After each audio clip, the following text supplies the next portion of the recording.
Hi guys, it's me, HD, and welcome to tonight's qualifying preview for this weekend's 2023 Hungarian Grand Prix. Hope you guys are well, and no matter what time zone you're in, what part of the world you're from, I hope you can join me tonight in previewing qualifying for tomorrow. Been a bit of a not a weird day at the Hungaroring, but we haven't had the type of conditions really the best conditions to really determine properly, who has genuinely the pace this weekend. But practice 2, thankfully, which is definitely the most representative session of the weekend we've had so far, thankfully was fully dry. And we did get some interesting pace from certain teams. A couple of interesting stories overall from the session, and definitely you can see the field starting to take shape.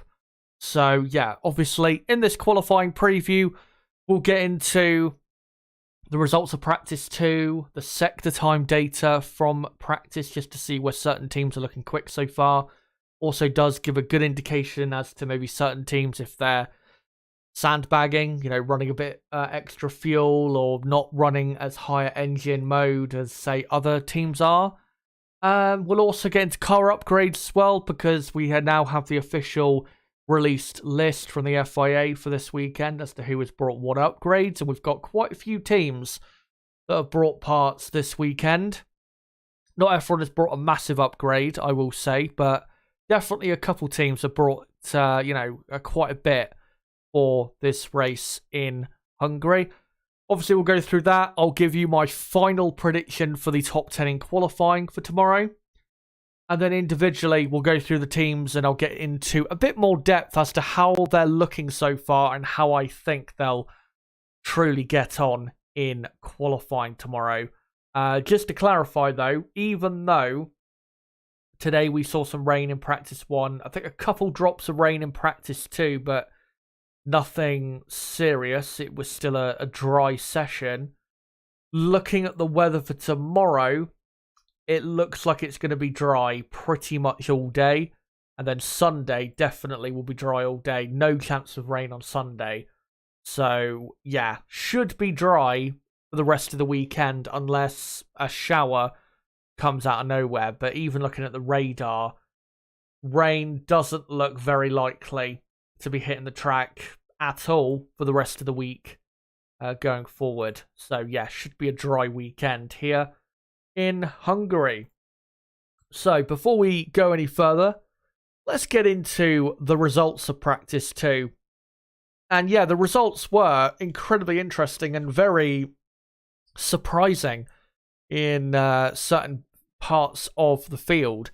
So Charles Leclerc ending up quickest on a 1:17.6, just ahead of Lando Norris in the McLaren. Pierre Gasly ended up in P3, almost a quarter of a second away. Alpine, I have to say, have been the most surprising team, maybe not the most surprising team, but the most encouraging, I would say, team coming out of Friday practice. They look to be quite a bit quicker than I expected them to be, and quite a bit quicker I think than most people expected them to be this weekend. So yeah, Alpine looking very, very good. Yuki Tsunoda ended up in P4 in the AlphaTauri.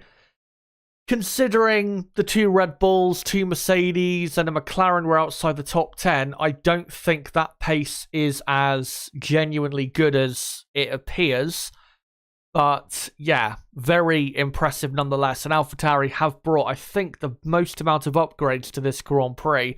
And you may remember, back at Silverstone, they brought quite a few upgrades as well. So they're trying desperately to improve this car. Maybe they have by a couple tenths or so, but yeah, I don't think they're going to be in anywhere near this top of position tomorrow. I'd be incredibly surprised if that was to happen. Esteban Ocon P5, Nico Hülkenberg in P6. Bit of a false position, to be honest, there for Hülkenberg and Haas. They aren't really as quick as they appear. especially considering Valtteri Bottas in P7 in the Alfa Romeo and Zhou Guanyu in P9. Both Alfa Romeos did their quickest lap time on the medium compound tyre when everyone else in the top 10, other than the two Alfa Romeos, did their best time on the soft. So Alfa Romeo looking incredibly good after practice today. I do get the feeling, though, that their pace is a bit too good to be true. I think they'll be quick tomorrow to a certain extent. Definitely quite a bit quicker than what we saw the last Grand Prix at Silverstone, but I would be shocked if they, were getting both cars in the top 10 or even one car in the top 10, given how really stiff the competition is at the front of the Formula One field right now. So I do get the feeling with Alfa Romeo again that their pace is a bit too good to be true. Fernando Alonso 8th in the Aston Martin. We'll get more so onto them later, but Aston Martin really do not look good, and this looks like it's going to be a very difficult weekend for them. Because, in practice too, slower than Ferrari, slower than McLaren, slower than Alpine, slower than AlphaTauri, slower than Haas, slower than Alfa Romeo. And then you have to remember the two Mercedes and two Red Bulls were outside the top 10 as well. So, yeah, it really isn't looking good. And I would say at the minute, for this weekend, I think Aston Martin are a midfield team. I don't think they're a front-running team really anymore because they've just completely fallen off the pace. They're nowhere near where they were 2 or 3 months ago. And it is, quite incredible. But yeah, Aston Martin are in trouble. There is no doubt about that. And then, Zhou 9th and Carlos Sainz, P10, got to improve on that pace, Sainz. Half a second away from his teammate. That cannot be tolerated. And really, Sainz should have been third on, not third on the grid, but third in practice too. That would have been an acceptable position and type of pace from Carlos. And then the bottom half of the top 10, or the bottom half of the field rather, Verstappen in P11, Lance Stroll 12th, then Albon, Ricciardo, Magnussen, Hamilton, Sargent, Perez, Piastri, Russell. Red Bull definitely sandbagging quite heavily today, as you'll see with the sector time data in a moment. Not only, I think, are they running a bit more fuel than other people, but they are not running their engine as aggressively as other people either. And they're probably holding back the most out of any team. Mercedes as well, definitely holding back. Mercedes did their best lap times on the medium compound tyre. And we do know that Mercedes don't tend to be that quick on a Friday anyway. So Mercedes will definitely improve tomorrow, and they'll definitely be in the top 10 with both cars. But I have to say with Mercedes, their pace does not look as strong as I expected. They look to me to be more so 4th, 5th quickest team in quali trim around this track so far. When obviously coming into the weekend, I thought they'd be the 3rd best team in quali trim, but doesn't look doesn't look that way so far, I have to say. Lance Stroll, not really surprised outside of the top 10. The Aston Martin car is looking poor anyway. I think there's a good chance that Stroll could get knocked out in Q1 tomorrow, given how poor Aston Martin are looking. Williams, I would say, probably have the slowest car this weekend when everything shakes out. They're not by far the slowest team. They're not going to be, locking out the back row of the grid, but I would not be surprised if both cars were knocked down Q1, put it that way. They just don't look very quick to me. Ricciardo, his pace really not looking good so far. Nearly half a second away from his teammate, Yuki Tsunoda. It is only Friday practice, and I do still get a slight feeling that that he might have been running a bit more fuel today just to try and develop some confidence of the car. I will admit, though, me saying that is definitely, to a certain extent, hopium, because I really hope he is not that far off the pace from Yuki Tsunoda. And no disrespect to Tsunoda, he's had a great season. He has been one of the real great surprises of this season, but I mean, that type of pace difference would be worse than what we saw from De Vries. So, yeah, I hope Ricciardo, shows a bit more tomorrow. But I don't think we should take too much away from his performance in practice too, given that it was only his first day in the car. And then the rest of the field, Magnussen 15th. Once again, Magnussen nowhere near the pace of Hülkenberg. That trend just continues in 2023, and not looking good for Magnussen, because what seemed to be a sure thing that Haas were going to re-sign Hülkenberg and Magnussen for next year, looks as though Hülkenberg is definitely going to be signed up for next year. But when Günther Steiner was asked about Magnussen being signed up for next year, he sounded a bit more hesitant, put it that way, when it came to Kevin. So maybe Haas are eyeing up a replacement if Magnussen doesn't get his act together. I mean, maybe we'll try and later get into that a bit more as to who could replace him, but Magnussen has been poor this season. There is no doubt about it.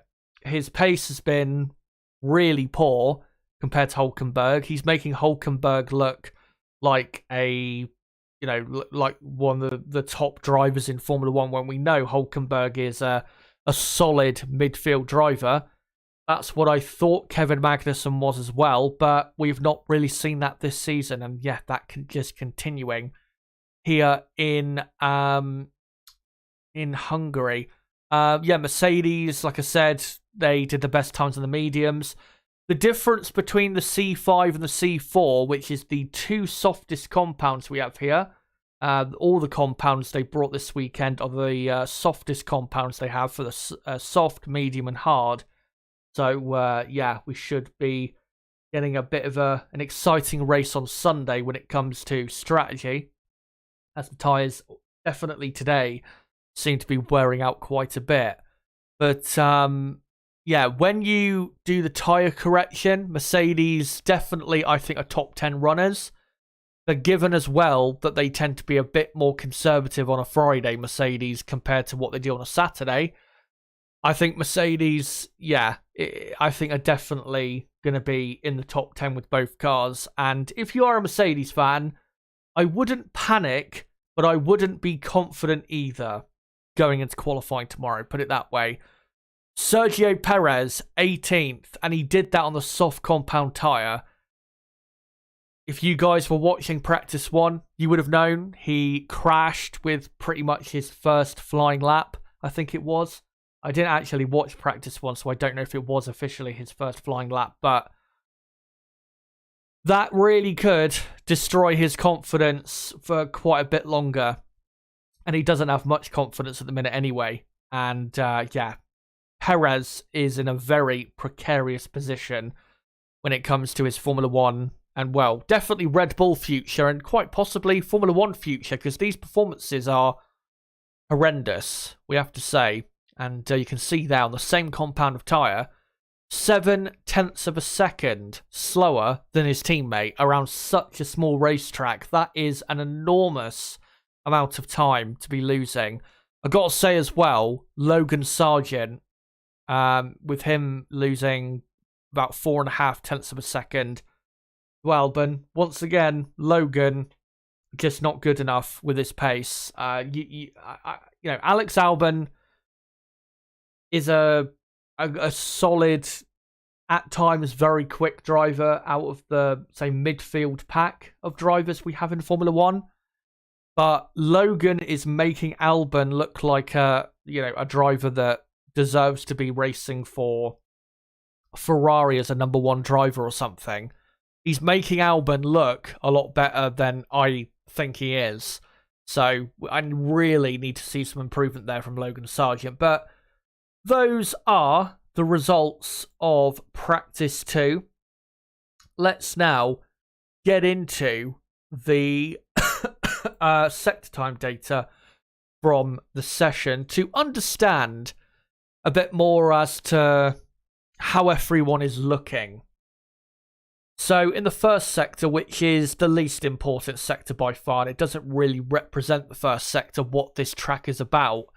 Haas, the quickest team, just about from Alpine, McLaren third, and then Ferrari, Aston Martin, Alfa Romeo, Williams, AlphaTauri, and then Red Bull and Mercedes at the back. And this first sector time from Red Bull, where they're nearly 0.3 of a second slower than Haas, for me is confirmation that they were not running with a lot of power out there today compared to the other teams, and were running with a bit extra fuel as well, because normally Red Bull would be first or second in the first sector given the characteristics of their car. So yeah, if you're a Red Bull fan, don't panic at all. I think you still have probably the best car out there for this weekend. It will still be tight in qualifying. It's not going to be an easy pole position, but it does look like Red Bull can go way quicker than what we've seen so far. And with Mercedes as well, I would say that with them too, because we have to remember they were on the mediums in practice too. So I think Mercedes are also, when it comes to their first sector speed, probably looking absolutely fine. Not great, but probably good at best. So yeah, with the first sector, again, there's not much you can take from it because it doesn't really represent the track in its best way. And I mean, this track is a high aero track, and really the middle and the final sector are the sectors that you need to be quick in. The first sector you can be amazingly quick in, but if you don't have the downforce levels to carry that through in the middle and final sector, then you're going to end up horribly slow. So let's go into the middle sector, which is the most important sector in the or on the lap. McLaren just about quicker than Ferrari. I've got to say though, Ferrari's pace in practice today, and especially in the middle sector, very impressive, because I did not expect them to be this close to McLaren in the middle sector. So yeah, Ferrari impressive so far. I think Ferrari might have an upgrade this weekend. I don't think it's a big one though. I think it might just be a small tweak. I'm not sure exactly to what part of the car. We'll have to look in a moment to confirm that. But yeah, impressed by Ferrari's speed through the middle sector. AlphaTauri as well, very impressive from them, and Alfa Romeo. Again, Alfa Romeo were on the medium compound tyre when they did that time, only 0.5 away from the McLaren. So either Alfa Romeo are one of the 3 or 4 best teams this weekend and have made a massive improvement out of nowhere, or they were running incredibly skinny on fuel. It has to be either one of those things. I think most likely they were running very skinny on fuel and were probably doing a bit of a glory run today. I'd be very surprised if they were this quick in the middle sector tomorrow. Aston Martin, I mean, their pace in the middle sector is... I don't really have a problem with. It's the final sector, as you'll see, which is, quite alarming for them. Alpine look okay. I wouldn't say good, but yeah, okay at best. Them just over 1/10 away from McLaren. The Red Bull, again, there's no doubt about it. They're running more fuel and less power today. So, you can expect them to be first or second in the middle sector tomorrow. Williams, not really a surprise. They're one of the slowest teams in the middle sector. Only 0.1 of a second quicker than the Haas. Williams and Haas, I'm not sure they are necessarily the 2 slowest teams for qualifying, but if they ended up being that, I wouldn't be surprised from what I've seen so far. It's going to be close with, Haas, Alfa Romeo, AlphaTauri, of course, as well. A very close fight. And really, the entire field is incredibly close. You saw, if you go back to the results here, only half a second covering the top 10, and only for the entire field, a second and a half. That is a very small gap. So there's not much between the teams this weekend. Mercedes in the middle sector looking absolutely fine. Maybe could be a tad closer on the medium tyre through that sector, but I don't really have that big of an issue when it comes to their pace through that sector. And I think they'll be, a lot quicker tomorrow. Now, the final sector really is all about slow speed corner performance. And also, another slight factor is looking after your tyres well on a flying lap. Because one thing we do see here in Hungary is, obviously pushing as hard as you can on your flying lap, but then when you get to the final sector, your tyres are gone. And we did see that with a couple teams. McLaren, that's why their final sector wasn't very good, because Norris was all over the place in the final sector, because I think really the tyres were cooked. That's why I think, to be honest, teams like Alfa Romeo, who were on the medium with their best lap, I think that's why they were so quick in the final sector, is because the medium tyre I don't think was really at a disadvantage in the final sector, given the cooking that the soft compound tyre got in the first two sectors and for the lap overall. But Alpine, very impressive pace, half a tenth or just over half a tenth quicker than Ferrari. AlphaTauri looking impressive as well. Alfa Romeo again impressive, but I'm still not sure that is their genuine pace. McLaren, tenth and a half down on Alpine. That really cannot be replicated tomorrow if they're going to get, say, a front row position or even a top three position. Probably need to improve in this final sector, I would say, by, a tenth of a second should be enough. And that probably would be good enough to see Lando still ahead of, say, the Ferrari of Charles Leclerc. So McLaren are still looking good, even though they're not looking maybe as quick as I thought they would be so far this weekend. I still think they're in a pretty good position. Williams looking pretty decent in the final sector. I'm surprised they're quicker than Haas, to be honest. And then, again, Red Bull, obviously sandbagging, as I've told you guys. Mercedes, clearly was sandbagging in practice. Aston Martin, though, absolutely horrendous. Nearly 3.5 tenths down in the final sector compared to Alpine. And Aston Martin were pushing as hard, pretty much, as Alpine. They're on the same compound of tyre. You can see, 3 tenths down on Alpine, 3 tenths down on the Ferrari, nearly 2 tenths down on the McLaren, not even as quick as the Williams or the Haas.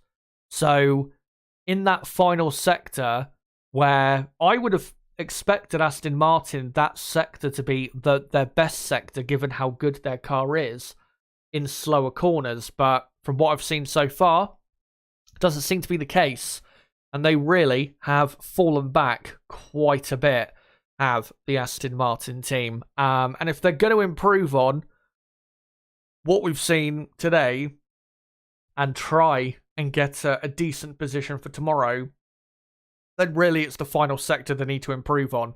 Because if you look at the first sector relatively compared to McLaren, Ferrari, Alpine is fine. We know the Aston Martin down the straights is not that quick anyway, so the first sector is absolutely fine. Middle sector, you could argue it could be quicker, but I think it's fine, to be honest. They're only half a tenth away from McLaren. There's nothing wrong with that. McLaren are clearly ahead of them right now. It's just this final sector. If this final sector was a quarter of a second better, then I would be a bit more hopeful for them this weekend. And Alonso probably, if he was quarter of a second better in this final sector, go back to the results, he would have ended up, third? And that would have definitely raised my hopes going into qualifying tomorrow. But this final sector, if they can't improve on it and that's their genuine speed, then oh boy, are they in for a bad day tomorrow. And after all of that, let me now get into my final prediction for qualifying. By the way, Vinster, you have not missed Danny Rick talk. We will be getting into Daniel Ricciardo soon and how he performed and what would be a good result for him. We will get into that soon. And just to remind you guys as well with qualifying, if I just go back to here for a second. So if it's a dry qualifying session tomorrow, which it looks like it's going to be, in Q1, the teams will only be allowed to use the hard compound tyres. In Q2, they'll only be allowed to use the mediums. And then in Q3, they'll only be allowed to use the soft compound tyres. I know it's a stupid format that they're trialing. It's literally not going to do anything. But I just need to let you guys know of that now so that you are not caught out by, oh, why are there so many drivers on hard tyres in Q1? I just want to make sure you guys have fully understood that. But anyway, let's get into my final predictions for the top 10. And I will admit, before I get into them, they are a bit wild, but given how wild the top 10 in practice 2 was, if we go back to it here, you can see how surprising it is with certain teams in the top 10 that you would have thought had no chance of being in the top 10 in a session. Yeah, I've gone for a bit of a wacky prediction. And if this prediction was to come true, I think it'd be a really exciting starting grid for Sunday's race. So let's get into it. So I believe Max Verstappen will get pole position by a couple tenths of a second from Charles Leclerc in the Ferrari, who I believe will put it on the front row of the grid just ahead of Lando Norris. And the reason I'm going for Leclerc ahead of Norris is because Ferrari do seem to be a bit quicker this weekend than I expected, at least over a single lap.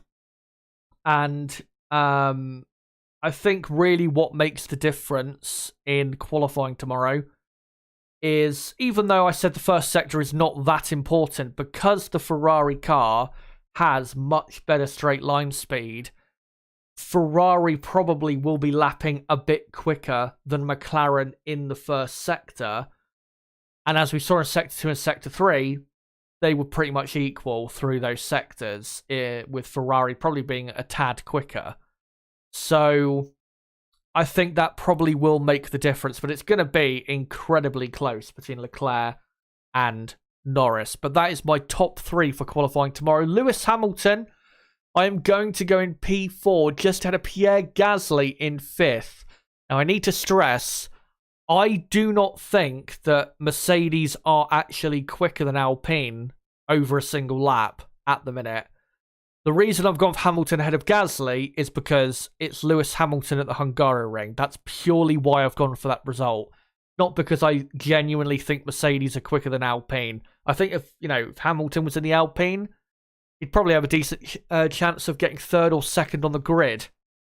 But I think, someone like him who is so incredibly great around circuits like this, and this circuit in particular, I think he will make the difference and get a what would be a really strong position on the grid. But yeah, I do believe that Alpine's pace is genuine. I do think they are genuinely quicker than Aston Martin by quite a bit. So yeah, Gasly P5, Oscar Piastri in P6. It's hard, I have to say, with Oscar to really understand where he is relative to Norris, because we haven't had that much representative running from Oscar so far this weekend to really understand where he is compared to Lando. So I decided to go with him on the 3rd row of the grid in P6.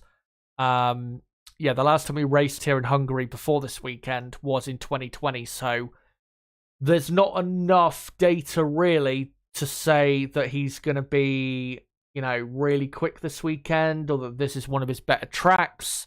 We'll have to find out really tomorrow, officially, how good he is at the Hungaroring going forward. George Russell will be just behind in P7. I got to say, Russell was quite far behind in practice 2. I know Mercedes were on different programs compared to a lot of the other teams, but I think he was nearly half a second slower than Hamilton, which is really bad. And if he ends up like that in qualifying tomorrow, there's a good chance he won't make the top 10. So he needs to improve on that going forward. Carlos Sainz, who isn't looking very quick so far, and the Hungaroring is not one of Sainz's better racetracks. It's a decent racetrack for him. He's had a couple decent results here in the past, but it's not one of his better tracks like the Circuit of Catalunya or Silverstone at times. There's definitely better tracks on the calendar for him than this one, and that's why I've gone with him down in P8 and 0.4 of a second away from his teammate in qualifying. Esteban Ocon, who is not in great form right now, I think will end up in P9. And completing the top 10 will be Sergio Perez. But I will admit, given his performance levels at the minute, and how close it will be in qualifying, I would not be surprised if he didn't make Q3. Because I just think, with his performance at the minute, plus how close it is throughout the field, I think the chances are pretty good that he does not make it into the top 10. But if he does, I think it will be P10 only. Meaning that, yes, I do believe that both Aston Martins will fail to make the top 10 in qualifying, which would be... that would be the first time this season that Aston Martin failed to make the top 10 in qualifying with both cars.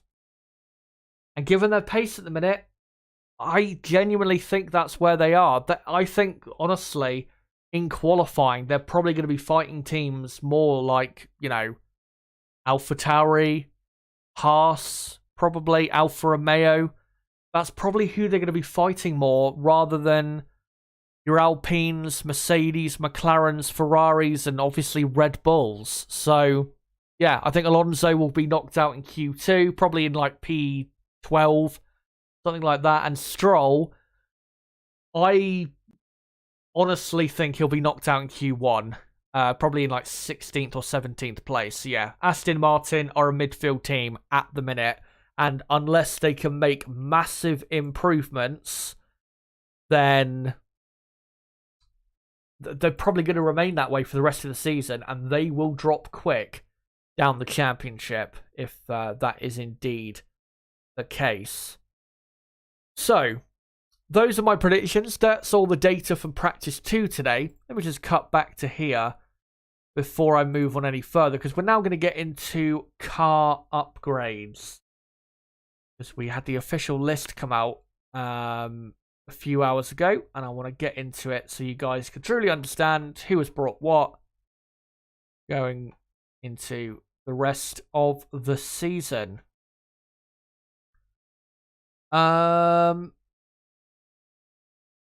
Right, so let me just get this up on screen for you guys, and I probably will, for certain teams, not all the teams, be able to show you certain photographs to illustrate or just show off the new developments of certain teams. Of course, yesterday we did show a couple. I will make sure to show them again for anyone who didn't see them. So, yeah, let's get into it. And we'll start with Red Bull Racing, who a lot of their updates, as you can see, the primary reason for update, it says reliability for front corner, rear corner, side pod inlet, and coke/engine cover. And of course, the side pod upgrade that I showed yesterday, it is not officially a performance upgrade. It can be, classed under reliability because it's to do with the inlet. So yeah, that's why it doesn't show up as a performance upgrade. They do have, though, a performance upgrade of the floor body, a revised split line, I think it says, to revised side pod floor edge detail, revised to suit. So, as usual, whenever there is a change that goes onto the side pod, whether it's the inlet, the main body of the side pod, whatever, they have to make an alteration to the floor body as well to go along with that, because those two parts of the car are the two most important parts with these cars in how they interact with each other to give obviously the cars the downforce. So really, it's the side pod inlet and a very small revision on the floor body itself that is the upgrade for Red Bull this weekend. The next team we have is Ferrari, but theirs is a circuit-specific one, which is a reprofiled front wing flap and addition of full span gurney, I think that says. Yeah, but again, circuit-specific, so it's not a proper performance upgrade, which is what we look for. Mercedes, couple performance upgrades for them. Front wing end plate and a new front suspension. Front wing end plate dive plane lifted and inboard suspension camber reduction. So really small upgrades for Mercedes, but upgrades nonetheless. For Alpine, a circuit-specific front wing that we got into yesterday. Aston Martin have a circuit-specific coke/engine cover. The new engine cover has a larger exit area compared to the previous version. Yes, circuit-specific for cooling. That is the primary reason for the update. So really, Aston Martin, they haven't updated their car, and that's really why they're in the position they're in, because they're not going anywhere. They're only going backwards. So, yeah, I really hope they've got something big in the pipeline coming that are proper performance upgrades, because if they don't, then they don't stand a chance of finishing in the top 3 of the championship. Haas F1 have a new floor body. There might be a picture of that I can show you guys. I will have a look in a moment. It says, as part of the in-season car aerodynamic development, we have modified the outboard area of the floor body. And you can see the area they're talking about here. Yeah, we'll try and find a picture of that. That is the first proper upgrade, though, that Haas have brought in quite a few races. So, see if that helps them tomorrow. And then, with AlphaTauri, the last team that have brought upgrades, they have brought the most performance upgrades in total. Of course, they brought a load of new parts at Silverstone. Maybe that's why they're quite a bit quicker now. They brought a new front wing, a new front nose, floor body, and rear wing as well. For the front wing, compared to the previous geometry, the central front wing elements have been raised. The outboard front wing also featured a more loaded flap. For the nose, compared to the previous geometry, the nose tip has been raised to match the change in the central front wing elements. Floor body, compared to the previous geometry, the central part of the rear floor has been made wider. The rear wing tips have been modified. So, and given what we've seen from AlphaTauri so far this weekend, you would have to say that it has worked, because so far they look to be quicker than Haas and Williams.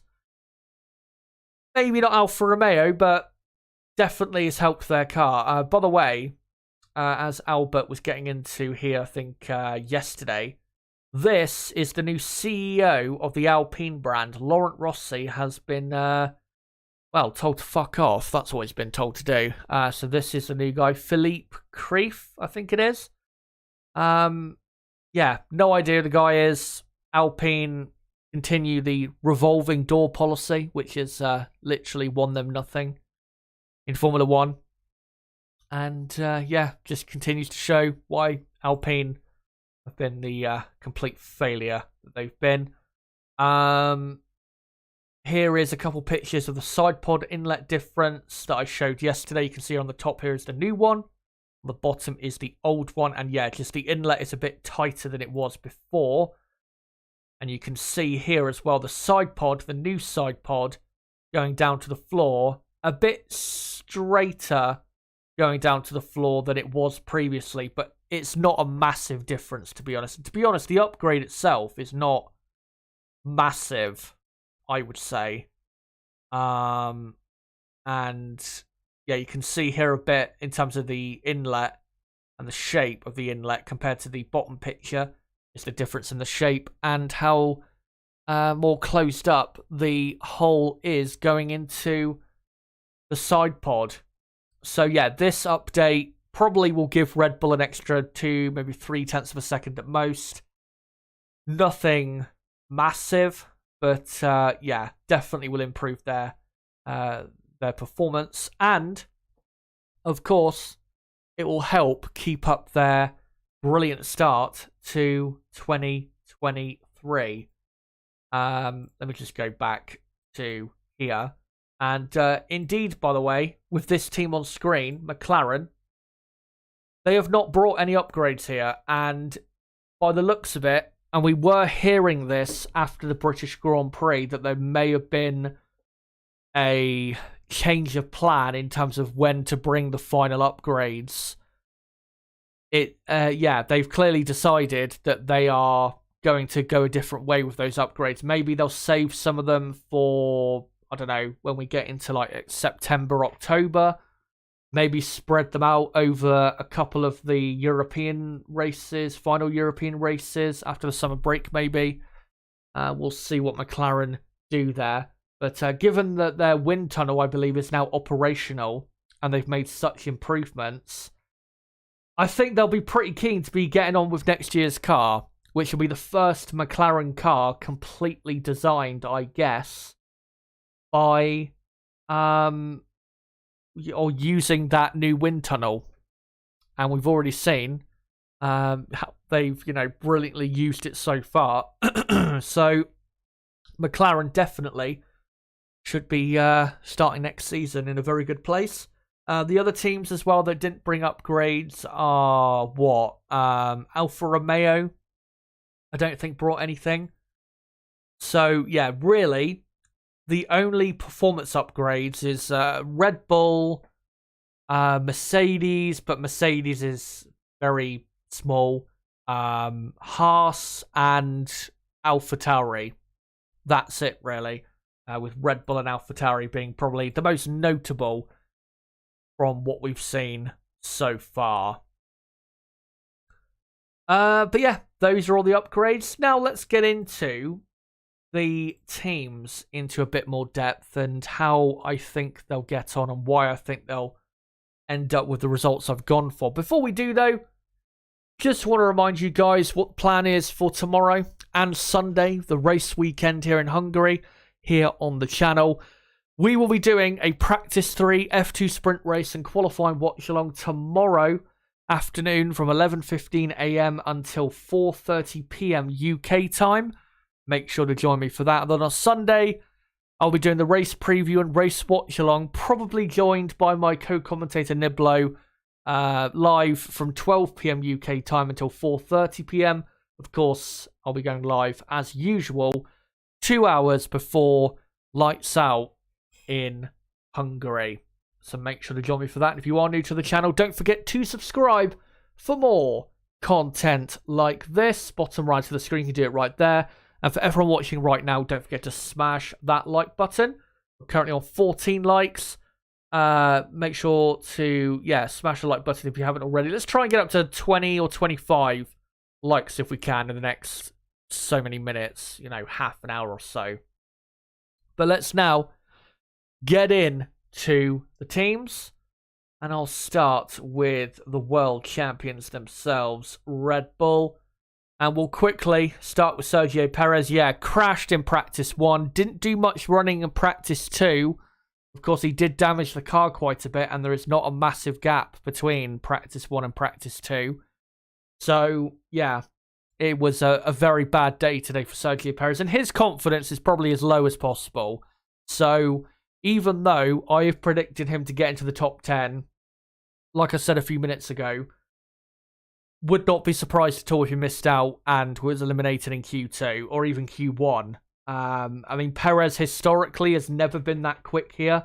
I think somebody, who was it? Was it Sky F1? I think posted a stat that Perez has not made Q3 8 times here in Hungary. I think that's what the stat was. It's just not been a good track for him, no matter what car he's been driving.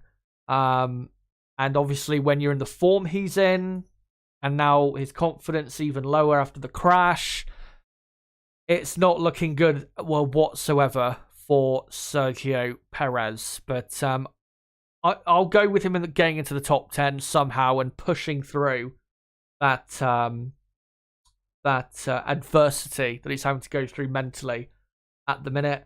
But if he's eliminated in Q2 or Q1, I don't think I would be really surprised anymore. For Max Verstappen, he still looks absolutely fine in the Red Bull. Red Bull were not pushing that hard today. I think they could definitely go quite a bit quicker than what we saw today. And I still think they've got the best package out there, the best balance out there. And of course, Max Verstappen is the best driver in Formula 1 right now. His form is incredible. His speed, his consistency, just on another level right now. So yeah, Max Verstappen, as long as he keeps that up, he will be on pole position for Sunday's Hungarian Grand Prix. The gap between him and the rest is not going to be massive. He won't be comfortably on pole, but with him in the form he's in, plus the car being as quick as it is, it's just too much. Too much to contend with. And of course, with this new side pod inlet, which is thought to probably give them an extra quarter of a second, maybe a third of a second at most, that is obviously going to help their chances quite a bit. So yeah, Red Bull looking good for Max Verstappen, not for Sergio Perez, who is really at the complete other end of the scale. Now we'll go on to the Silver Arrows Mercedes-Benz. If you're a Mercedes fan, like I said earlier, don't be worried, but I wouldn't be massively confident for tomorrow. The only thing I would be confident in, if you're going to be confident in anything, is your two drivers, who clearly have shown that they are brilliant around this circuit. And even if their car is not performing quite to standard, I think the two drivers will still end up getting a pretty decent position for whatever type of performance the Mercedes car has in qualifying tomorrow. I think they're definitely slower in quali trim compared to Red Bull, Ferrari, McLaren. I have no doubt about that. Even when you do the tyre correction and maybe knock off a couple tenths that could explain, or that you could, say is an extra bit of fuel on board that they're using, I still don't think they're, on the pace of Red Bull, Ferrari, or McLaren. So, yeah, Mercedes definitely, I think, will have both cars in the top 10, but I'd be very surprised if they were to, say, get into the top 3 in what do you call it, in practice. What are we talking about? Not practice 3, in qualifying tomorrow. I'd be very surprised if they were top 3, given their pace. Lewis Hamilton have gone in P4, just ahead of the Alpine and Pierre Gasly. Again, I don't actually think Mercedes are quicker than Alpine from what I've seen so far. I just think Hamilton will deliver a special lap to put him in that position, rather than Mercedes being genuinely quicker than Alpine in qualifying tomorrow.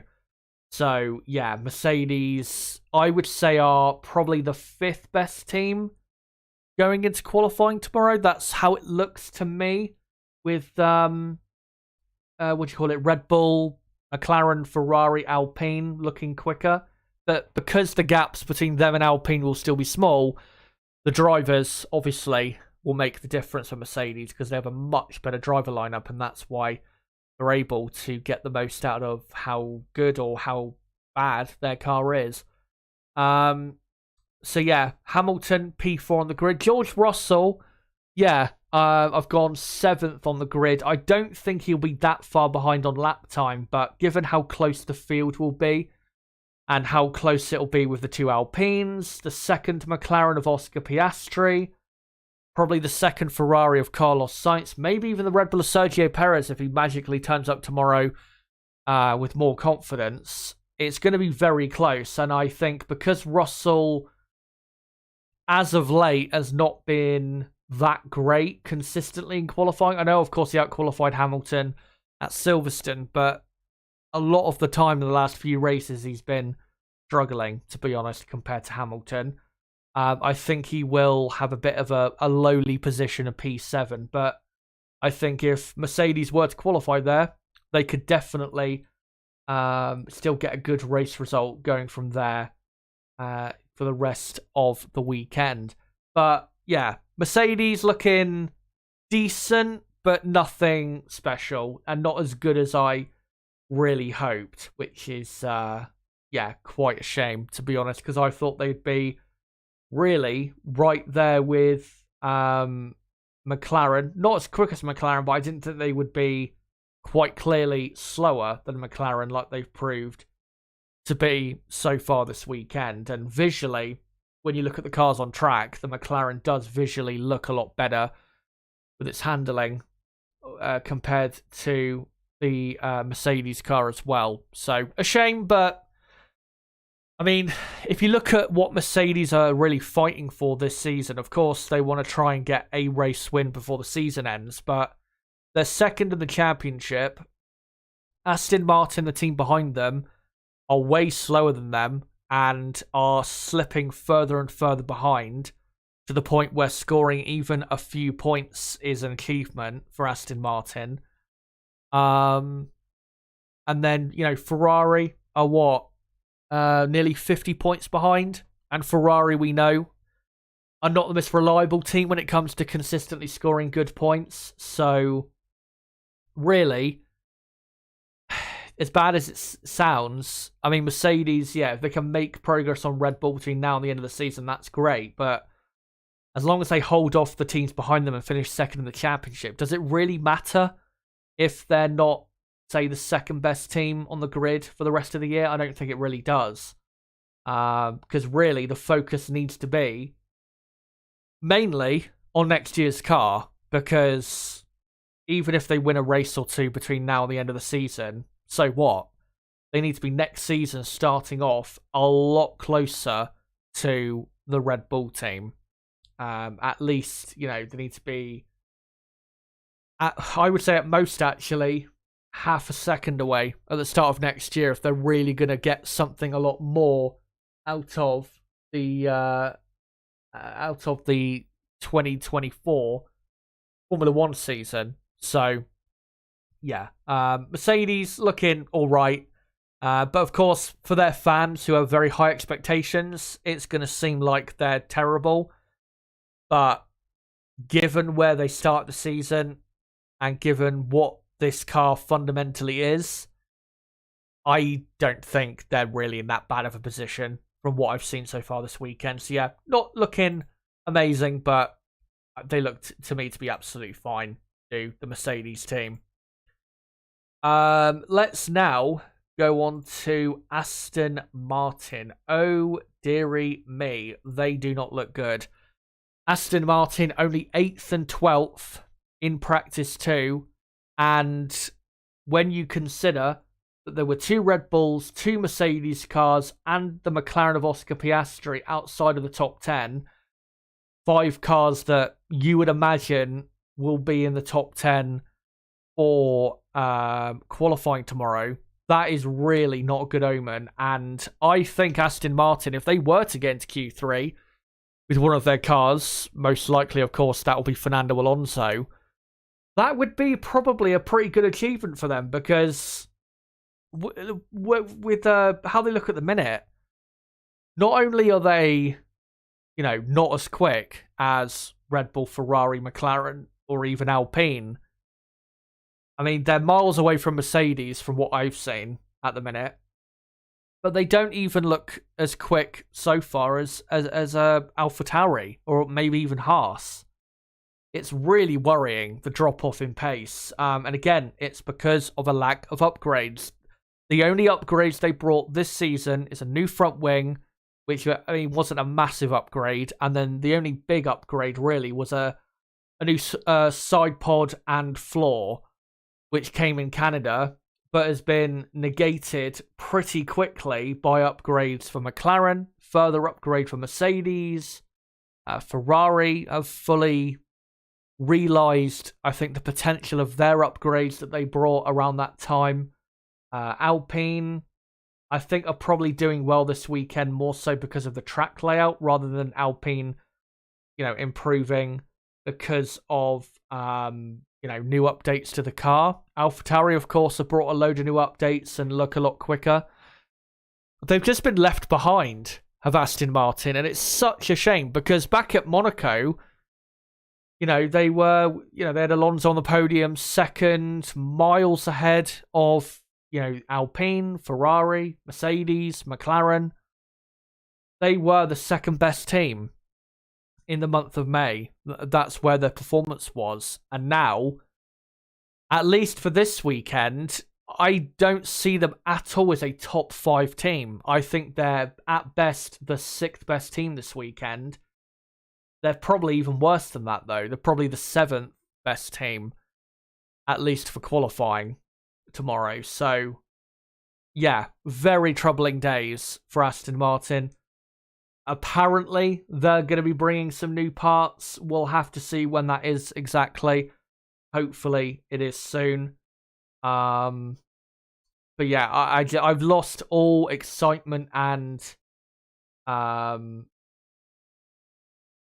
was going to say intrigue, but I'm not sure that's the right word. But I've just lost all hope, really, for this team at the minute because they've just fallen so far. I mean, back in Canada, you guys will remember Alonso was, super quick. Aston Martin were probably in the race, in the dry, the 3rd quickest team at the worst. Maybe you could say 2nd quickest. Once obviously Ferrari, they impressed with their pace on older tyres, so they were probably quicker than Aston Martin and Mercedes in reality. But, that Canadian Grand Prix was what? How many weeks ago? 6 weeks ago. And we've come to a track that should suit their car a lot more than the Circuit de Gilles Villeneuve. And they've completely fallen off. Really, they're back to where they were this time last year.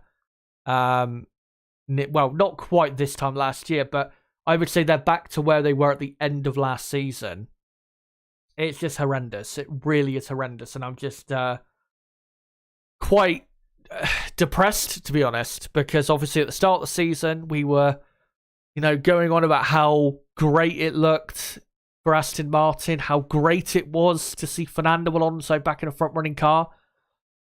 And it's only lasted, 8 races, 9 races.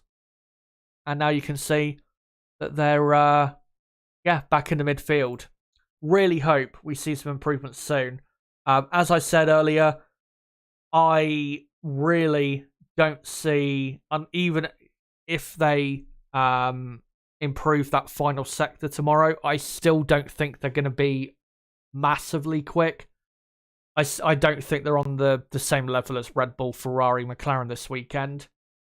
And probably they're not on the same level as Alpine or Mercedes either. It's just so sad because, again, it was so exciting to see this team where they were at the start of the season, and they've just completely fallen off it. And I think, to be honest, the reason why this has happened is because they're concentrating, you could argue, too much on next year's car. Now, if they start next year way closer to Red Bull than they were this year, then it's paid off. But if they don't, then they've blown a massive opportunity for at least a top 3 position in the championship. But I'll put it like this. If they keep this up for the rest of the year, they have no chance of finishing in the top 3 of the championship. Absolutely no chance. Because as unreliable and untrustworthy Ferrari are to score good points on a regular basis for where they are right now with their performance, Ferrari will eventually overtake them, especially if Aston Martin are struggling to score points.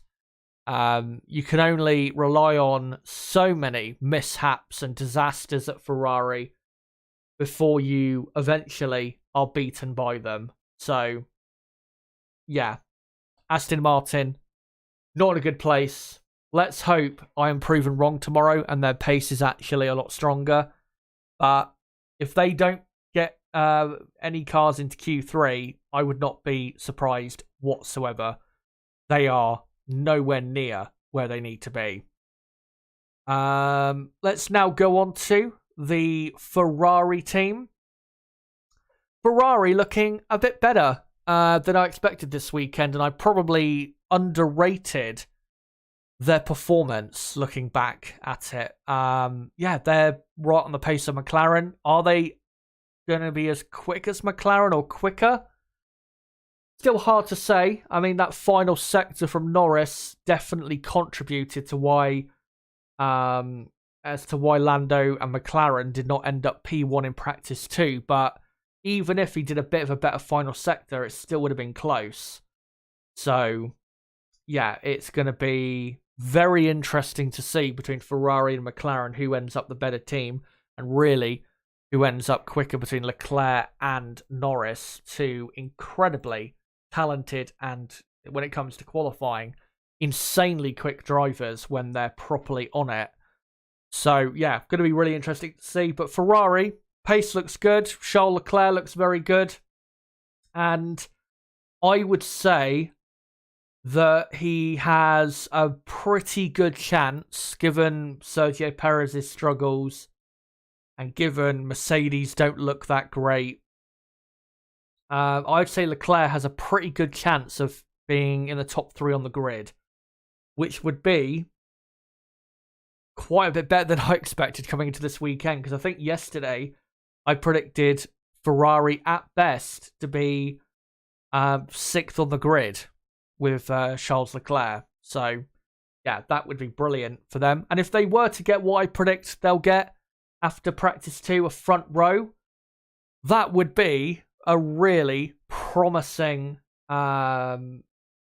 performance really from them. I know obviously in the race it's going to be a completely different story. We know their struggles with looking after tyres and all of that.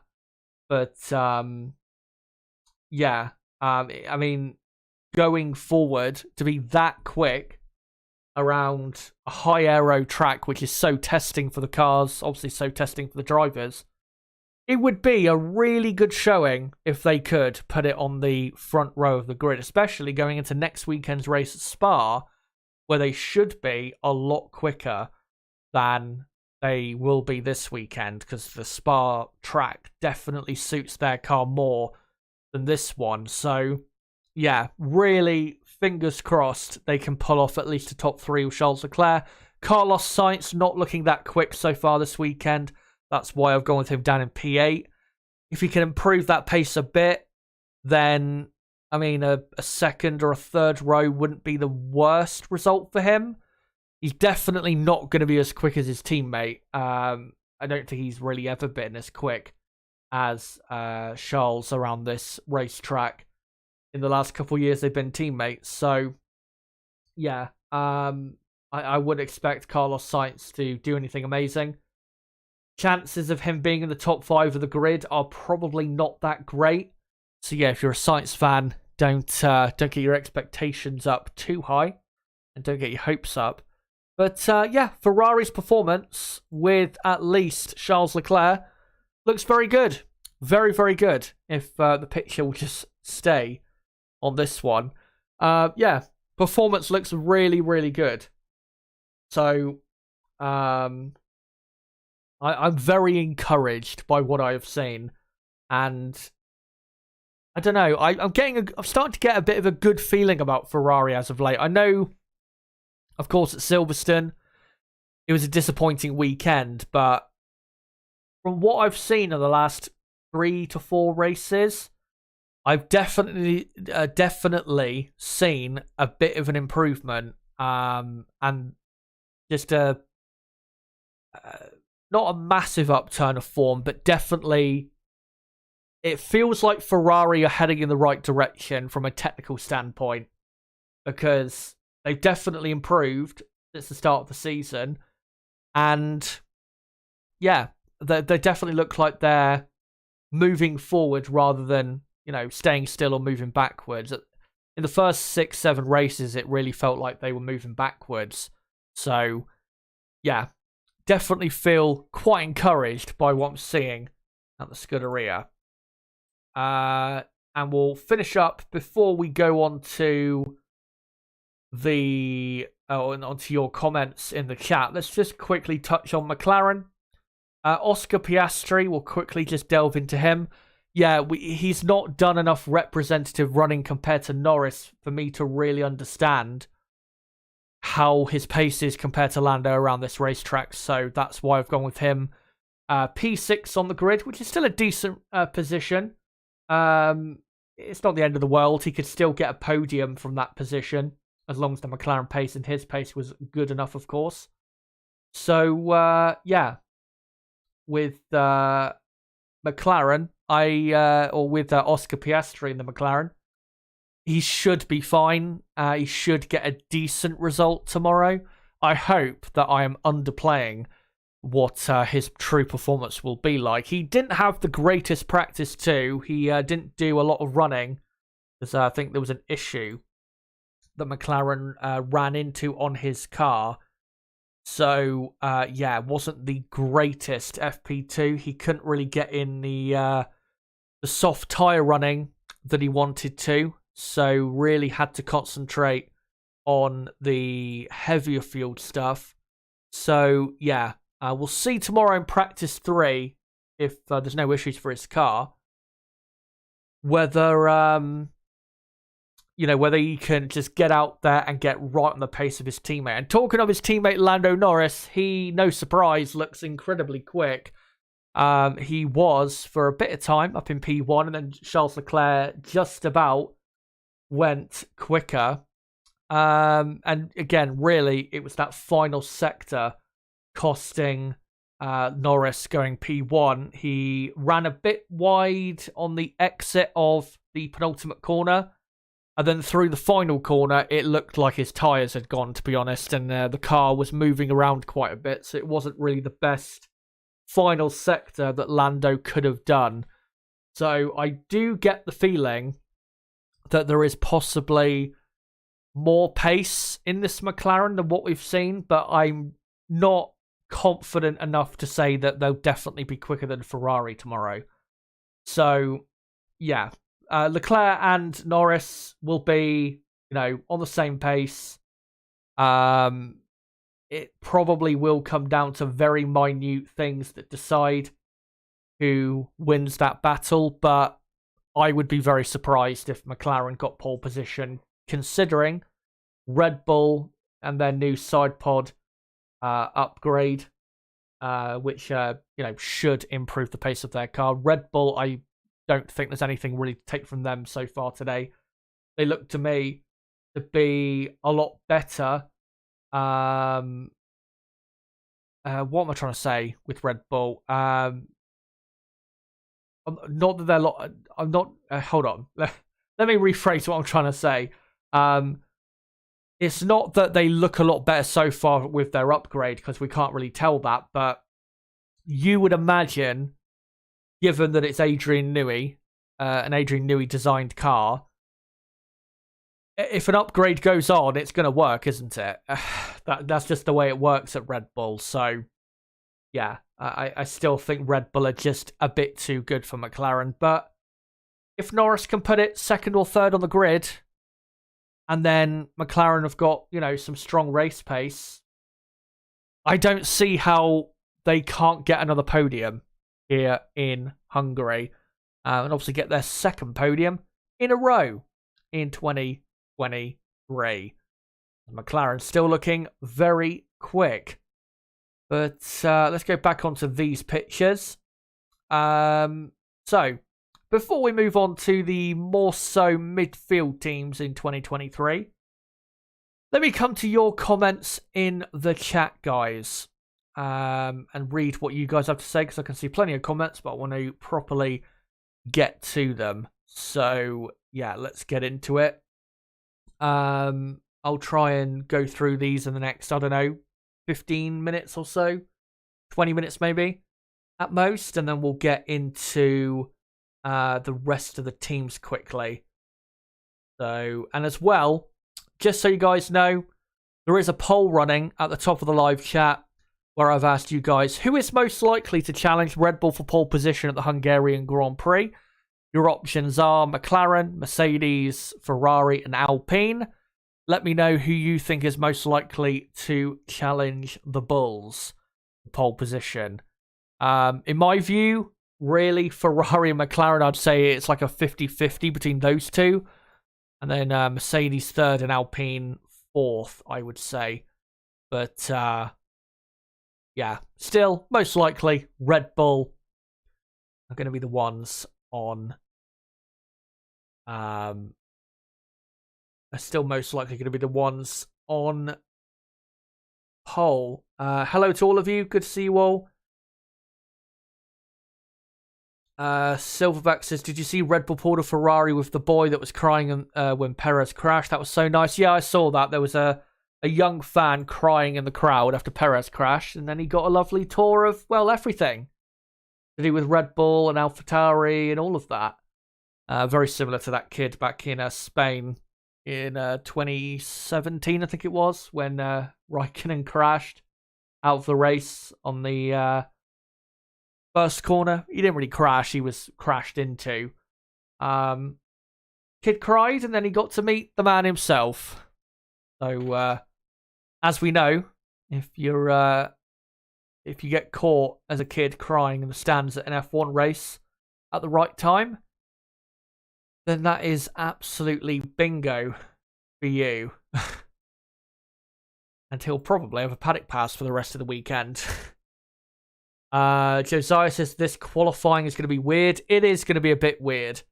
Because really, after Red Bull, Ferrari, McLaren, I'm not really sure it's, it doesn't feel like a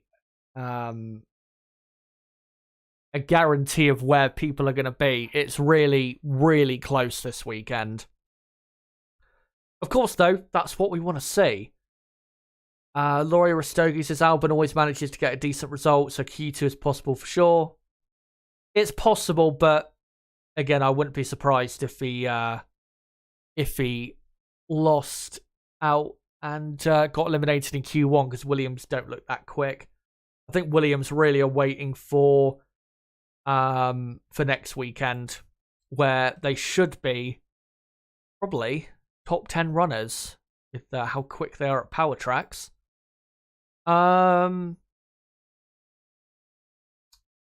Josiah saying, I know, right? Just stop changing things. You know, we have 3 different qualifying formats this season. It's overkill indeed. Yeah, it is really annoying, but you know, that's what we have to go through as Formula One fans. Like I've said before, it's not going to do anything. It's not going to have any effect, whether it's negative or positive. It's just going to...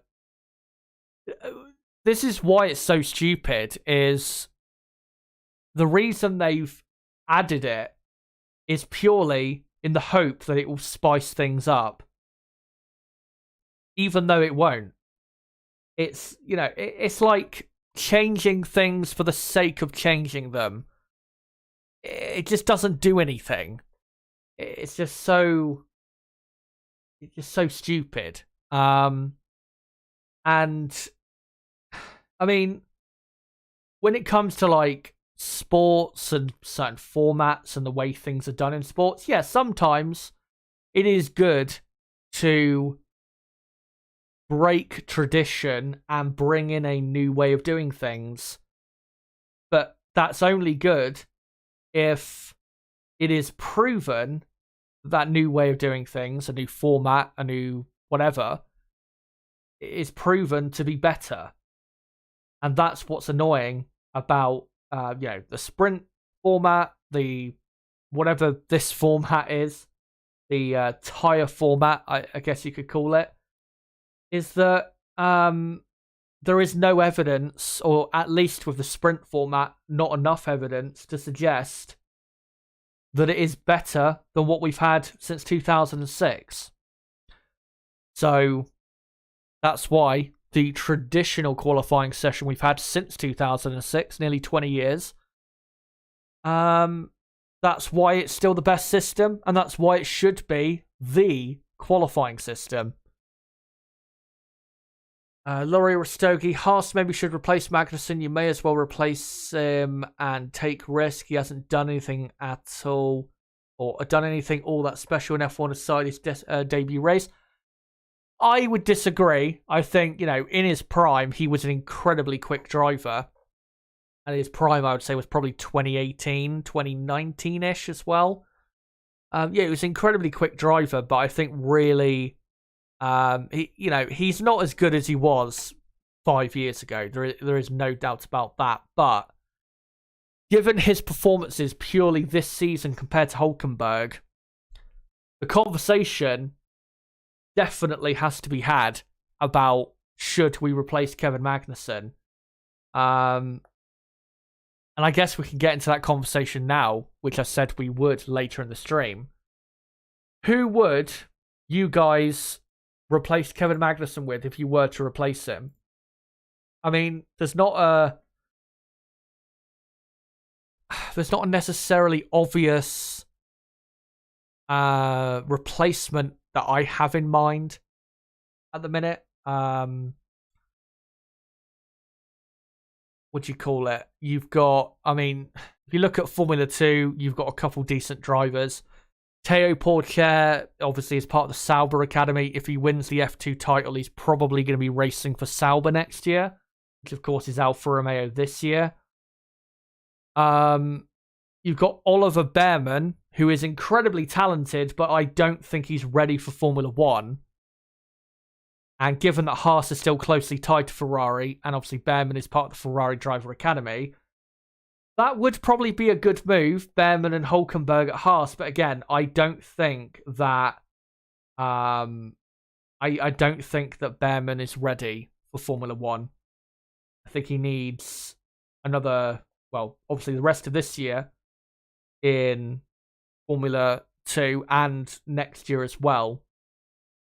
We'll see, of course, how Behrman does for the rest of this year, but Behrman obviously not going to win the F2 championship, which is really, I think, what the Ferrari people are looking for from him, given his talent level.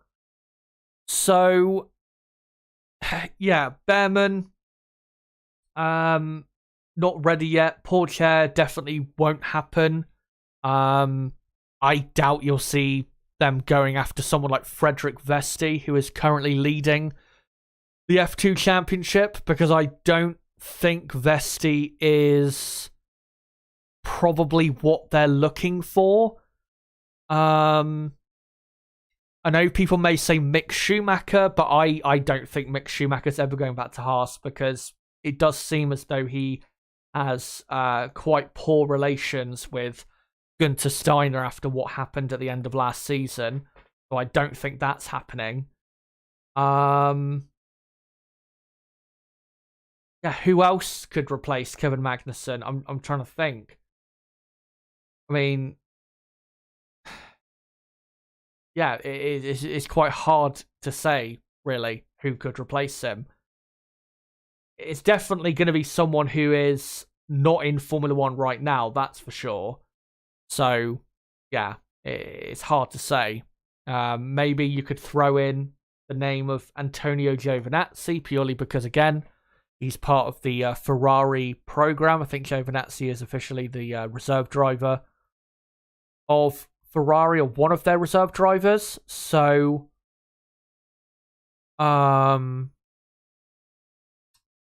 yeah, what do you call it? It's hard to say who should replace Magnussen. And at the end of the day, if you're going to replace a driver, you have to find a driver that you think absolutely would be a better option. And at the minute, out of, say, Behrman, Giovinazzi, or maybe some other F2 driver, is there really, at the minute, another option that is screaming out there to be put into that car? I don't think there is right now. So I think he probably keeps the seat, does Magnussen. But if Oliver Behrman wins the F2 championship next year, which I think is certainly an expectation that certain people have, then probably we'll see Behrman either enter Formula One for a different team, or most likely with the Haas F1 team again, given the ties between Haas and Ferrari. It's an interesting conversation to have, but again, it's all about what the options are for Haas F1. Anyway, let's move on to some more comments here.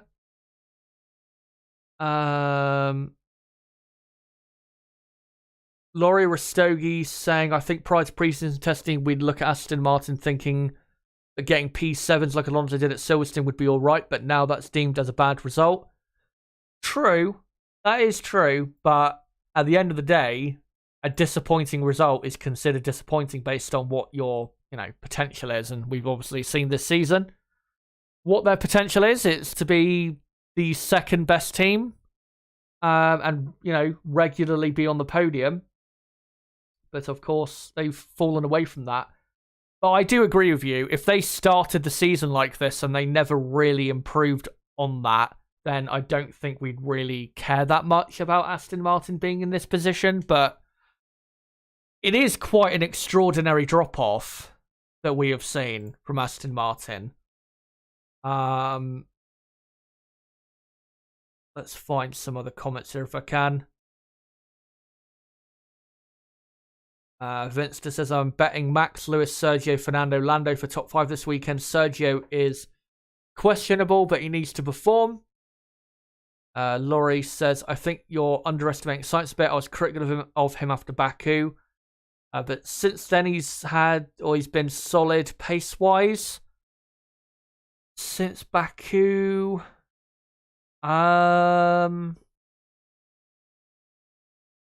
he's been okay. Solid might be a slight step too far for me to say, but yeah, he's been okay. Nothing. I'm not sure I'd say solid. I'd say probably just okay at best. I would say though with Sainz, I don't think this season has been as bad as last season, because the first half of 2022. He was all over the place, making mistakes, losing a lot of lap time to his teammate, a lot more than what we've seen this season. So his performance has improved on what we saw last year. And really, the majority of the time, the thing that is... The thing that really is causing Sainz to not have great grid positions this year... Also, the Ferrari car not being that many times that quick. I mean, if we look at the last Grand Prix at Silverstone, he was right behind Charles Leclerc. I think, was it 0.012 of a second behind, which is really good considering how good Leclerc is at Silverstone. But, yeah, they were 4th and 5th, which doesn't sound great. So, yeah, I'd say okay pace from Sainz, but... I still don't think what we're seeing from Carlos is as good as we've seen before. I don't think what we're seeing right now is peak Carlos Sainz.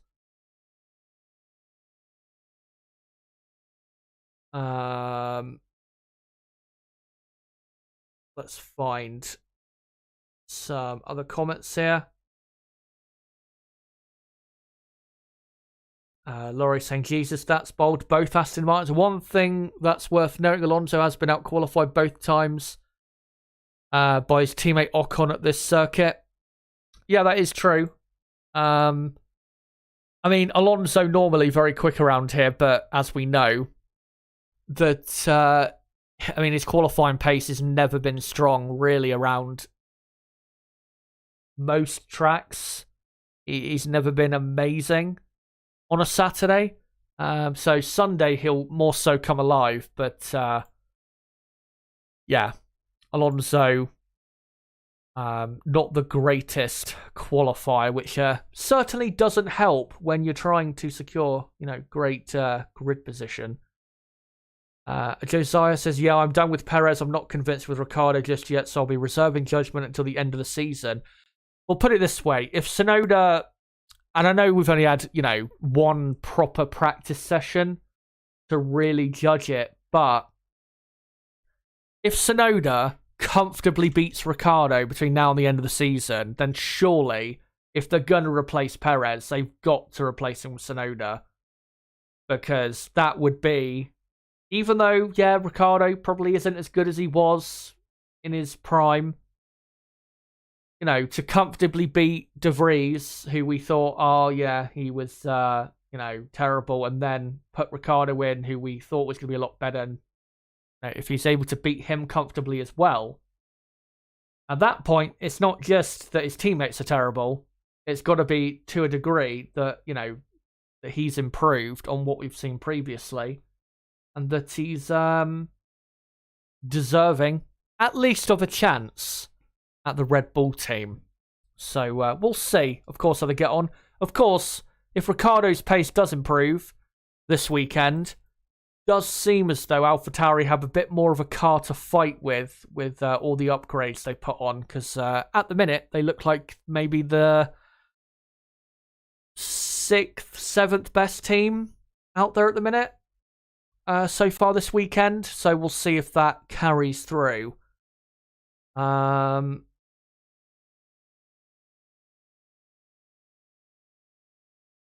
Vince is saying lol, and Checo saying he's fighting for the championship. I think it's really been since he started talking about that, is he basically jinxed himself, and that's why he's not made Q3 really ever since. And Laurie's saying, yeah, Checo, you were close, only 99 points off. I think as well, with him being 99 points off, if we just show quickly the championship standings, as you can see here, I think it shows just how great the Red Bull car is, but also how bad Perez has been in the last few races, that he's been this poor, not made Q3 in so many races, yet he's still nearly 20 points clear of the next car behind him. It just shows you how good the Red Bull is. And I think at times, not all of the time, but at times, Max, being the only Red Bull up, fighting for first place and getting first place, has at times made Red Bull seem as though they're actually not that far ahead of the other teams, when actually Perez's performances at times have maybe made it seem like that. Because the Red Bull is the best car on the grid. There is absolutely zero doubt about this. Right, let's find some other comments if I can.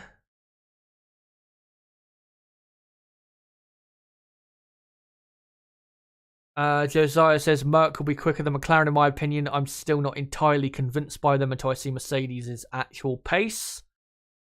Fair enough. I still think McLaren are quicker at the minute than Mercedes, but I mean, it's not going to be a massive gap between the teams. That is for sure.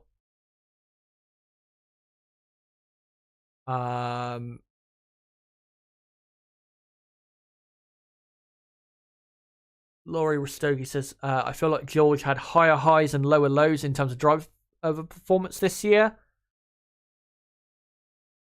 Not sure about higher highs, but definitely lower lows. That's for sure. He's had a couple really strong weekends. Australia was a really strong weekend. It was such a shame what happened to him because his pace was so good that weekend. Probably would have finished in second place at least if not only his engine, packed up, but if he, wasn't put on such a bad strategy like he was. But, yeah, he's not had that many highs this season, to be honest, Russell, if we think about it. The only highs, if you were to talk about his season, I would say would be the Australian Grand Prix weekend. Probably the race in Miami I thought was pretty good, considering Mercedes were really not that quick. The race in Spain, I think that was a lot more because of the Mercedes car rather than him being, very quick or whatever. And then Silverstone, I thought was a good weekend and was a really good performance. You probably could say his best weekend that he's put in since that Australian Grand Prix weekend, but he got very unlucky with the timing of the safety car because he had an outside chance of a podium, did Russell. I don't think he would have got a podium, but it wasn't impossible. Right, let me try and find a few more comments and then we'll get on to the rest of the teams. McLaren from Race saying, Rooks is noticeable in his absence. Hope he's okay and on the town. On the town. I'm sure he's okay. He doesn't come along to every stream because obviously, like we all do, we all have lives outside of this. I'm sure he'll be around at some point this weekend. Sometimes he doesn't. I don't think he, in the streams where he doesn't post any comments, I think sometimes you get the feeling that he's not watching, but I think there have been a couple times where he's just been watching but not chatting, just like lurking, just to, be there in case anything goes wrong. So, yeah, I'm sure he's okay. But, we'll see if he comes around tomorrow or Sunday. Vinster, I don't think Danny Rick will ever sit in a Red Bull during race conditions. Closest he'll get is AlphaTauri.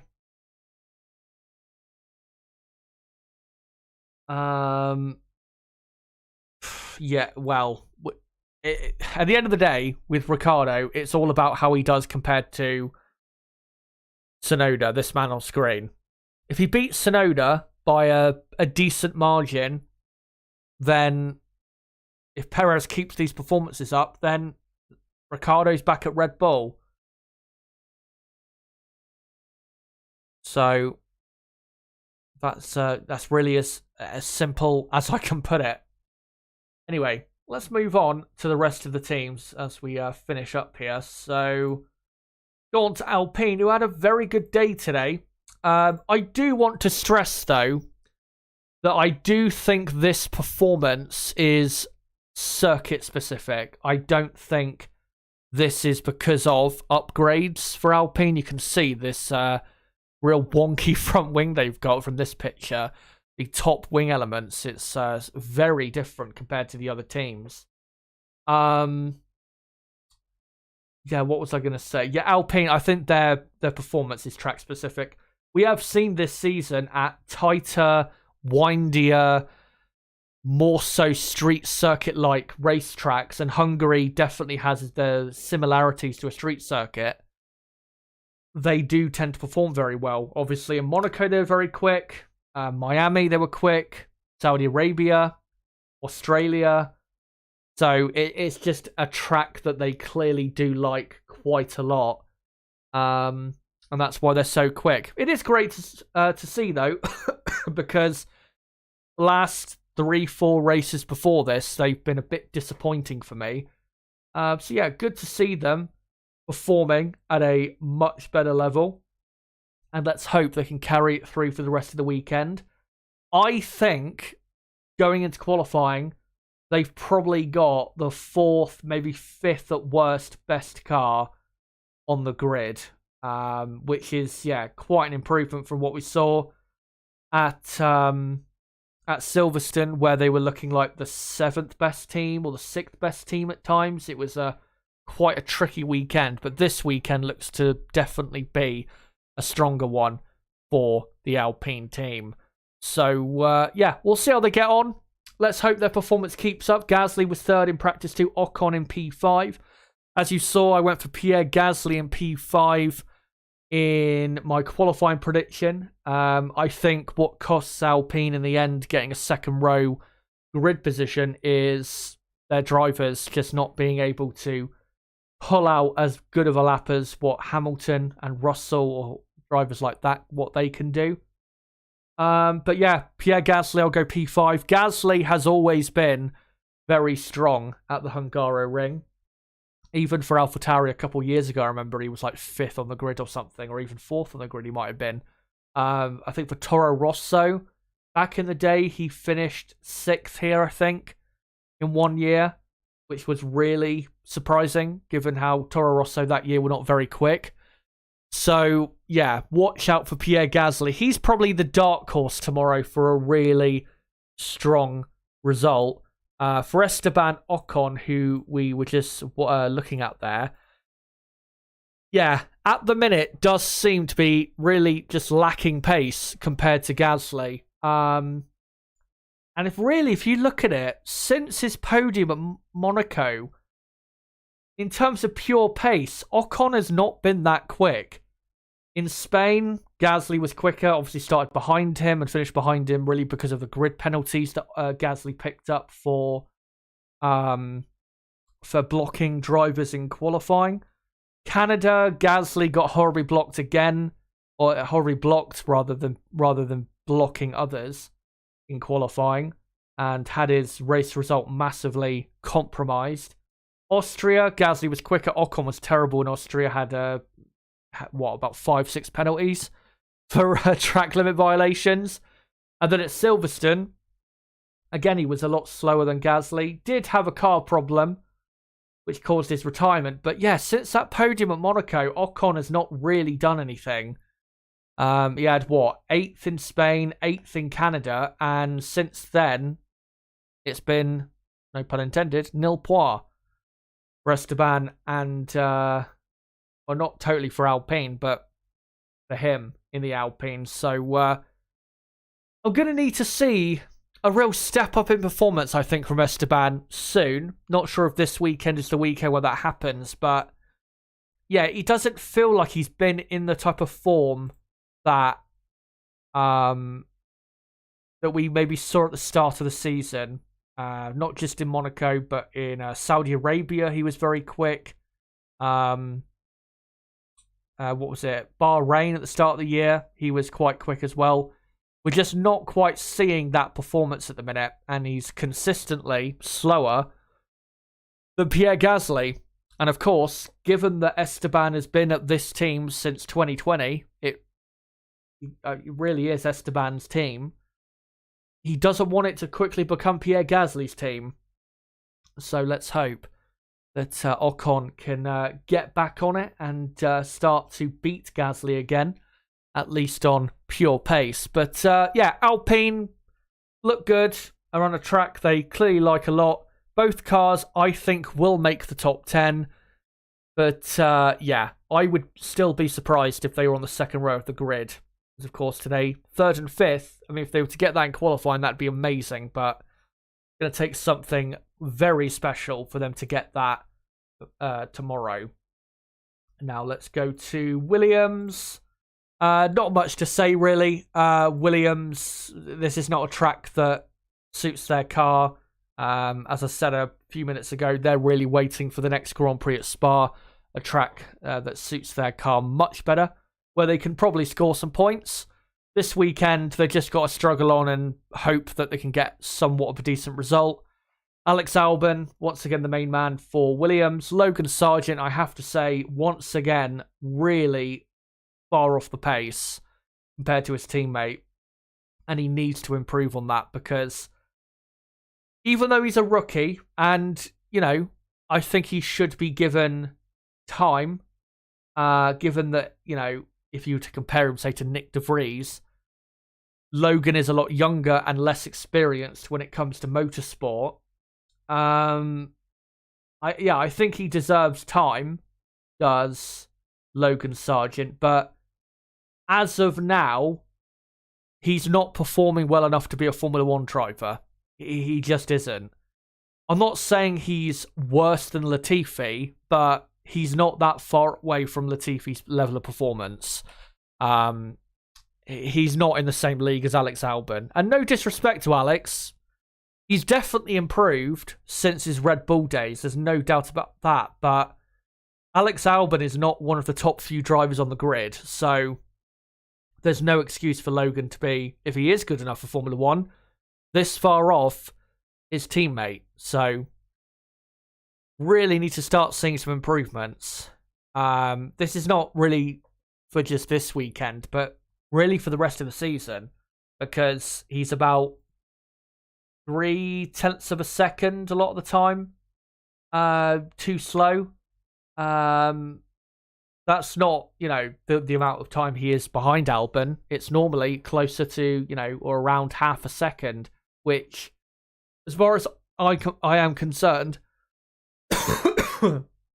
as a teammate, that is really quite unacceptable, especially in a midfield team, to be that far behind your teammate, because really, midfield teams need two drivers to be on similar pace, so that if one driver doesn't deliver during a particular weekend, they have the other to rely on.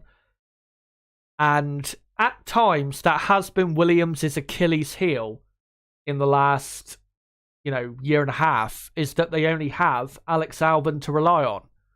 So, yeah, we'll see if Logan Sargent can get any closer. But Alex Albon, once again, the main man at Williams. Maybe he'll get into Q2. Most likely, I think he'll be eliminated in Q1 along with his teammate. Yeah, Williams, not quick at all.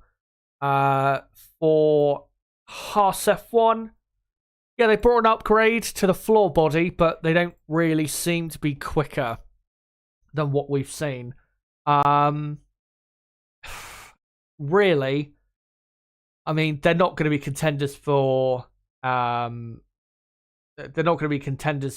top 10. I just don't see it at all with Haas. And I think really their fight is going to be, to a certain extent, with Aston Martin, but really with AlphaTauri, Williams, maybe Alfa Romeo a bit, depending on if Alfa Romeo's pace is genuine, which I still don't believe it is.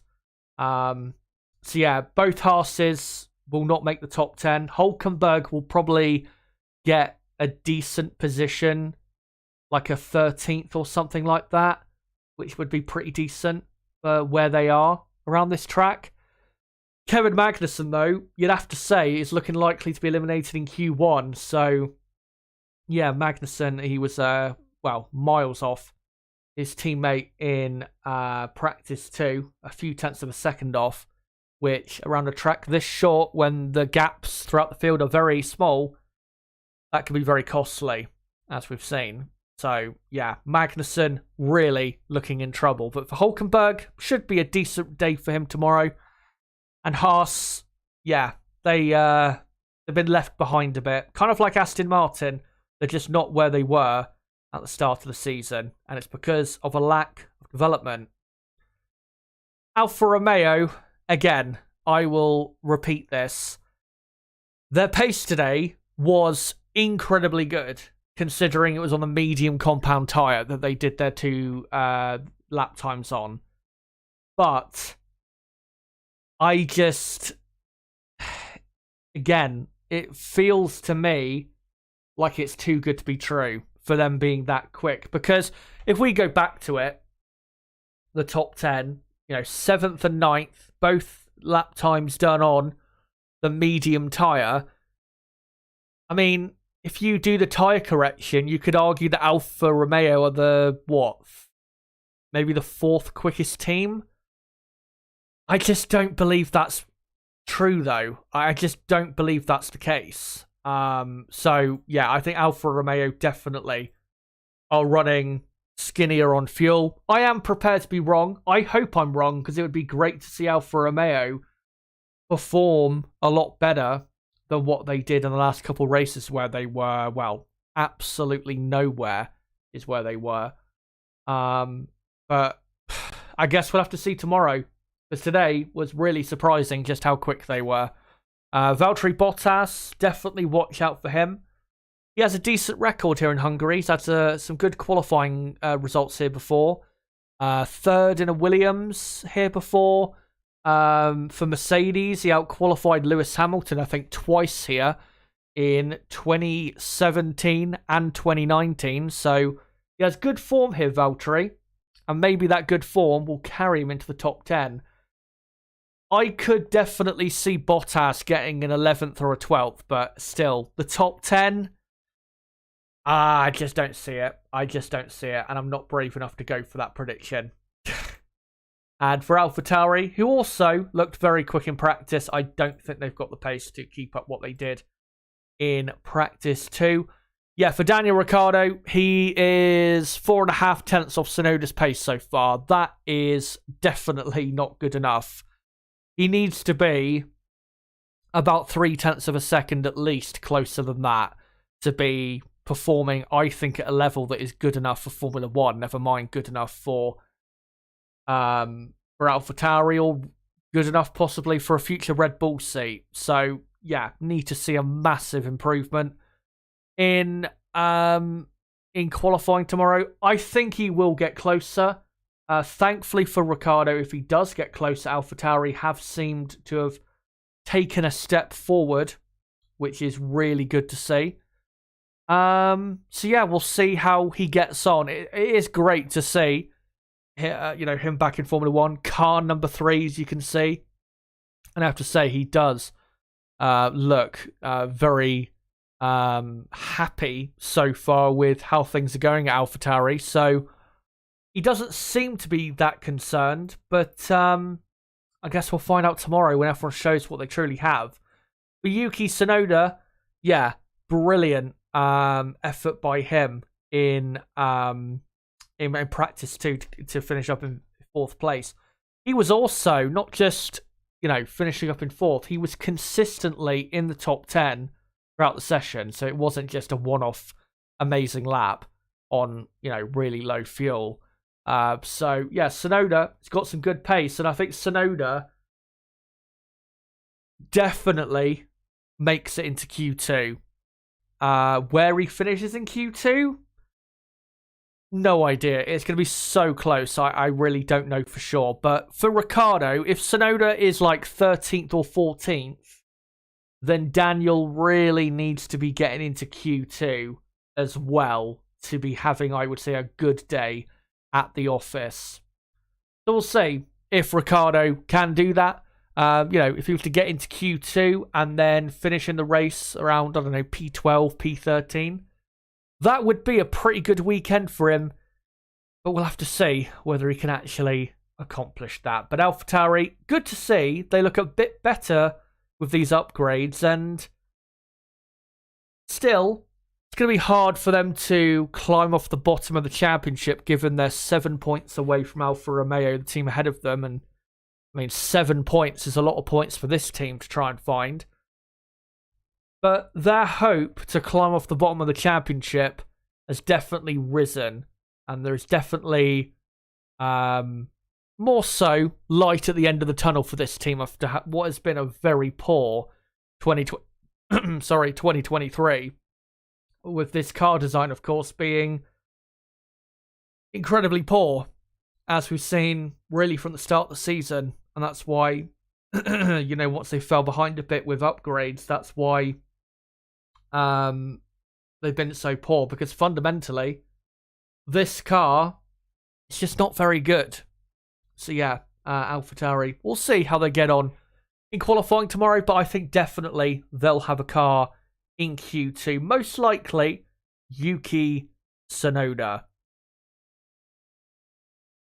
But guys, that is it for this qualifying preview. Thank you guys so much for coming along. Been great to have you. A quick reminder again of the plan of content for tomorrow, qualifying day and race day as well. So tomorrow, Saturday, I'll be live at 11:15 a.m. UK time until 4:30 p.m. for the Practice 3 F2 Sprint race and qualifying watch along. And then for Sunday, I will be live from 12 p.m. UK time, 2 hours that is before the race starts, until 4:30 p.m. for the race preview, race watch along, and a race reaction as well. So make sure to join me for all of that for tomorrow and Sunday. And if you are new to the channel, don't forget to subscribe for more content like this. Bottom right of the screen, you can do it right there. Before you go, guys, smash that like button. Let's try and get the likes up as much as we can. And if you want to keep up with the content on this channel, make sure to follow me on Twitter at ChazHD5.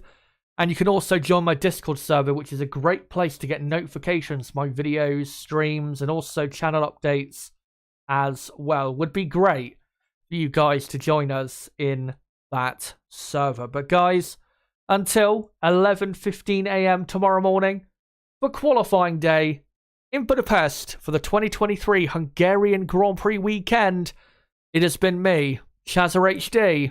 Goodbye.